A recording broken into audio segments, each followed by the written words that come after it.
Today in this lecture we're gonna know how to get Kimi K3 API for free. To do so, go to the models,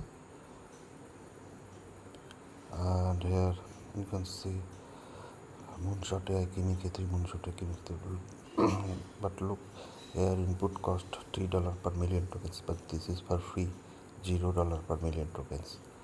So we can do.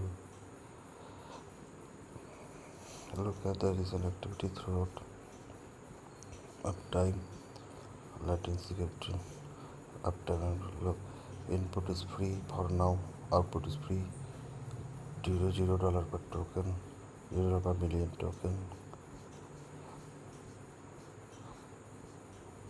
and you can use this sample code.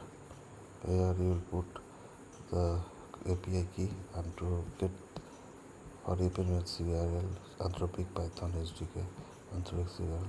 For all of this, you have to just use only one GenMax API key. To do so, just create the API key.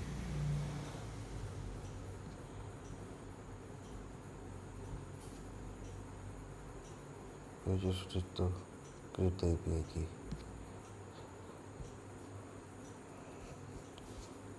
You can also chat with it.